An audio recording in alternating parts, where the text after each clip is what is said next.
What's up, everybody? Welcome into yet another edition of the Baseline Jumper Podcast. My name is Jason Goldstein, and on the line with me right now is a man who not only wrote the show, but he also keeps me sane and does my laundry. Ben McDonald on the line. What's up, buddy? My pants clean? Well, there were a couple stains I couldn't get out, but I did the best that I could. I used some Shout. They're looking better now. So, Well, no those are complaints. actually tear stains from past football seasons because the Jets have just disappointed me since I was in the womb. So every year I just have my cry jeans, and they're just full of dry tears. It's disgusting. So Jason, I have I told appreciate you that I'm a Dolphins fan? Because I know what tear stains look like. I'm quite familiar. Yes, tear stains and sunburn being down in Florida. But, I mean, if you could kind of get what we're hinting at here, we're a basketball podcast. We have been for the last 2 years. This is our 90th episode, by the way. So shout out to Steve for sticking with us on this journey. But last week, we did a fantasy football preview, and it did so well that Ben and I decided to talk some football again. Because unless you're living under a rock, you are fully aware that the NFL regular season starts in less than 48 hours now. I mean, we're recording this on Tuesday night. The Packers and the Bears kick off Thursday night. And then Sunday, you get a full slate of games. You no longer have anything to do on Sundays but watch the NFL. The errands can wait. The pumpkin picking can wait. The beaches, no one's there anymore. Labor Day weekend's passed. It is football. So, Ben, I mean, what do you say? Let's give the people an NFL preview, why don't we? Let's give the people what they want, Jason. One of our most listened to episodes. People are clamoring for more NFL. They want the football. And Jason, we got the football. So we're gonna hit our Dun, playoff dun, teams dun, and dun. do. Dun, dun, dun, dun, dun. Yeah. I'm sorry, We could Ben. keep doing this Tell, all tell, day. tell them what's on the menu. So, for our appetizer, we're going to go over our division and wild card winners. Then we're going to hit some of the major awards, our Super Bowl champions and our Super Bowl finalist, I guess you would say, the second place team. And then last but not least, we are an NBA podcast, so we are going to hit a little bit of basketball at the end. But Jason, why don't we lead off with the division that houses both of our favorite teams, the AFC East, where the oppressors, the cheaters, whatever you want to call them, the New England Patriots reside. And Jason, why don't you tell me what you think of this division and who's going to come out of it? I think during New England's home opener, you're going to see the camera pan to a shot in the first row. You're going to see Rob Gronkowski funneling 7 straight beers while the Patriots are en route to yet another division championship. So that's my AFC's preview. I mean, Rob Gronkowski is going to funnel beers. Demaryius Thomas is going to be 25 again. And Tom Brady's just never going to stop losing. I mean, if this was a year from now when Brady was finally 1 year closer to retirement, and then you see what you're getting out of all 3 second-year QBs in the division, Sam Darnold, Josh Allen, and then once he does take over, Josh Rosen. I don't know how Ryan Fitzpatrick still has a starting job, but say la vie, as you say, Ben. I mean, maybe next year, depending on how the Bills, Jets, and Dolphins all improve, you can maybe, I'm going to emphasize the word yet again, maybe pick another team to unseat the Pats as division champs. But this is not the year. I know they've lost a lot. Rob Gronkowski, they've lost some guys on defense. They're kind of patching together receiving core, their first-round picks on IR. But they still have Bill Belichick, and they still have Tom Brady. I mean, what more can you say? I mean, can you see any of these teams giving the Patriots a run for their money into December in the division? I don't think so. No, I mean, the problem here is that the Bills have a lot of talent on the defensive side of the ball. And I could see their defense being a little bit surprising to some folks. But right now, their starting running back is either Devin Singletary, a rookie, or Frank Gore, and their skill positions somehow are worse than that. Offensive line, they're going to need to improve from last year. I just don't think they have enough talent on the offensive side. I'm not a believer in Josh Allen, so that makes it tough. The Jets, I think, are really an ascendant team this year. I think this is going to be kind of one of those, I hate to say it, but I think this is going to be kind of one of those mirage years for the Jets. They have a lighter schedule this year. I think they're going to win more games than they should win, if that makes sense. And I think they're going to look like a little bit better than they are. I think there's a chance to get to 8-8, maybe even 9-7. I think that's a real possibility for this team. I still think there are some big holes, but I think with the schedule, the fact that they're going to get to beat up on the Bills and on the Dolphins, that's going to be really helpful. They added Kelechi Osemele. They added Ryan Khalil on the line. I think those are huge moves for them. That's going to really stabilize the interior. It's going to give Darnold a little bit more time to throw. I think Darnold has a big year. I really like the tight end Herndon when he gets back. I'm a big fan of him. I think the defense up the middle is solid. The problem is I just don't know if they have a pass rush. We talked about this last year when we previewed. I don't see the pass rush, and I don't see the corners who can really fit in there. And No, they need Tremaine Johnson in a big way. And listen, I'm a huge Jets fan. I think they made some strides. The fact that they changed coaches, they changed GMs, they cut their third round pick, Ja'Kai Polite. I thought he was going to at least make the team as a development project, but he didn't even make it out of training camp. So that shows that Joe Douglas is not playing around. I think they finally have that synergy, though, the coach general manager duo, where they will be a team on the rise. And they have that ever important position sealed up, hopefully, for years to come in Sam Darnold. They have a quarterback with a high ceiling.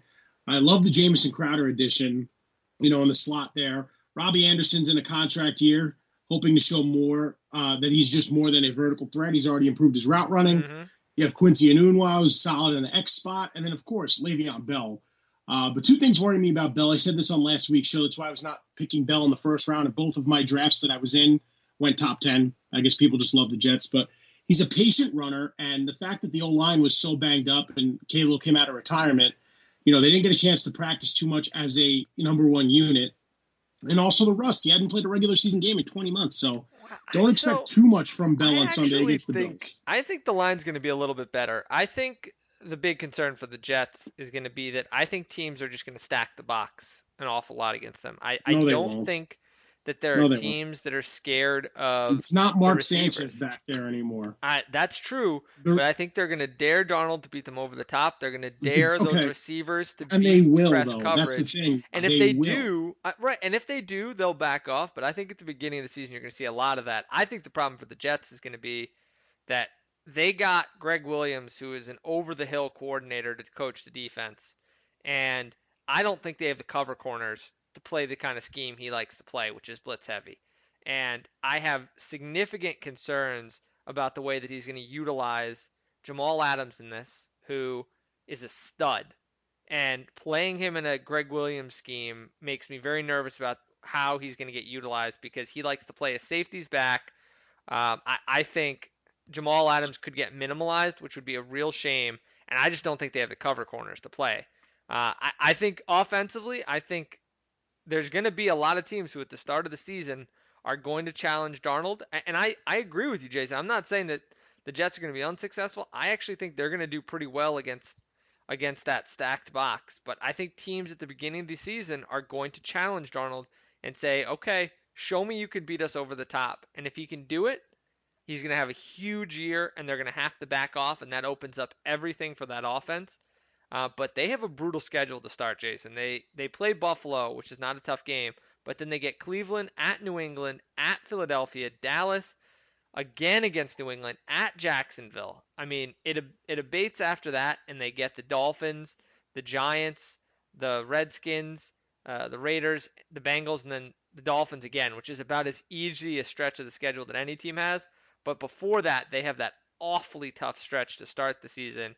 And if the Jets start 1-6, there's going to be a lot of noise coming out of New York. Even if they win all 6 of those next games I mentioned and end up back at 7-7, I think that's going to be the stretch of schedule that's going to really challenge Darnold because those teams are going to make him throw it over the top in order to beat them. Well, I'm going to say one more thing on the Jets. And this hasn't been said much, they have the best group of receivers in the NFL without a true number one.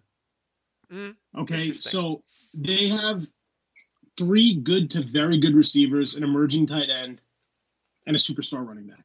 So I think that's plenty of weapons to build off of. We'll see. I'm saying 9-7 for the Jets. We're not going to sit here and go through all 32 teams. We're going to do our division picks. But, yeah. Do you have anything on the Dolphins? Because I feel like we'll kind of breeze through the rest of these Yeah. Well, first of all, I'll say I do agree with you. I think the Jets are going to go 8-8, 9-7. I think they're going to be better than a lot of people think.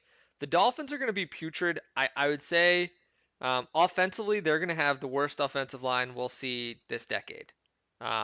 This is by far the worst offensive line I've ever seen. It was one of the worst I had ever seen before they got rid of their far and away best player on the line, which is Laramie Tunsil, um, which is a great rebuilding trade, but is going to be terrible for whoever is the quarterback uh, during the season. I think part of the reason the coaching staff is letting Fitzpatrick go out there is that they don't want Josh Rosen to get absolutely crushed because it's going to be very bad news for whoever's trying to run the ball or pass the ball behind this line.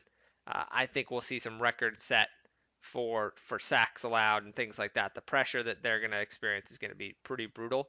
But defensively, I think the Dolphins are going to be much better than people think. I'm not sure it's going to show up in the statistical categories because they're going to have some pretty bad field position from the offense. But the linebacking crew is young and talented with Jerome Baker, Raekwon McMillan, and Sam Eguavoen. I hope I'm saying that right.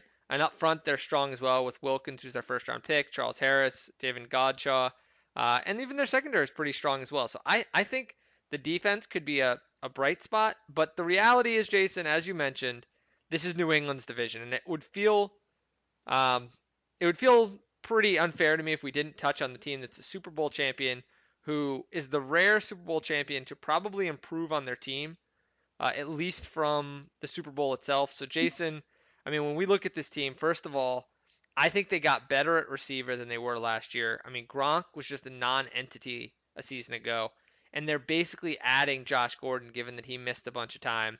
They add some kind of training camp superstars in Jacoby Myers. We'll see if they get Harry back in there. You mentioned Demaryius Thomas. The offensive line looked very strong. Another year to gel should help. Defensively, they look incredibly solid. We'll see how the loss of Patrick Chung goes in, but I mean, I think not only does this team win the division, but I think they're the favorite to come out of the AFC. They're a very well balanced team. They're going to have one of the best offensive lines in football. I mean, is there any way that a team could really unseat them in this division, Jason? They have the best offensive line, and they lost their starting left tackle, who signed a mega deal with the Raiders and Trent Brown. So they're just a factory of next man up. You know, their defense, I like to call their secondary Rutgers North. You got the McCourty twins there, Deron Harmon. You know, they have a very solid defensive line. They're just really good all around. Mm-hmm. I do ultimately think that the clock will strike midnight on them as far as Super Bowls. I don't think Brady gets a seventh. That would be unprecedented. But I do think they win the division pretty easily. I just think they fall in the playoffs. But more on that later. Before we move on, I just have one question to ask you. Yeah. Do you want to send Josh Rosen some soft serve ice cream for getting his tonsils taken out? Oh, man. You were saving that one all week. I love it. I just thought of it, and I'm like waiting, and I'm like, it's got to play into the podcast. He's going to need something, though. I'll tell you what. I would not want to be the Dolphins quarterback this year. I mean, they are going to get cream behind that line. Well, we know Fitzpatrick, is too old to get his tonsils taken out. That's why I went with Josh Rosen. Yeah, this is true. But in all seriousness, guys, whoever's the Dolphins quarterback, I send you my condolences now because this is going to be some David Carr on the Texans level ineptitude on the offensive line. I feel bad. But I have one last question here, Jason, for you before we move on. Is it a dad joke? It is not a dad joke. But could this be the year that Brady finally starts to look his age? He turned 42 just about a month ago. Could this be the year that he starts to drop off a little bit? I mean, it's going to happen. He can't be eating avocado ice cream and keep defying father time like this. I mean, eventually, like I said, the clock is going to strike midnight. He lost his right-hand man in Gronk. He still has Edelman there, Thomas, Gordon, very formidable receiving trio or quintet, I guess, if you want to include the training camp guys. So, I mean, from a fantasy football perspective, he's dropped in a lot of drafts, going undrafted in some leagues that I've seen. So, I do think this is finally the year he starts to look his age. Okay. And I think that's the recipe. If you're a Jets fan, you're another fan of a team in the division, the only way you can really see them taking over this division would be Brady falling off. But let's move on to what I think is the best division in all of football, or very close to it. There's two divisions I kind of have in mind. But let's move on to the AFC North. This is the home of hard-hitting football, Jason. You've got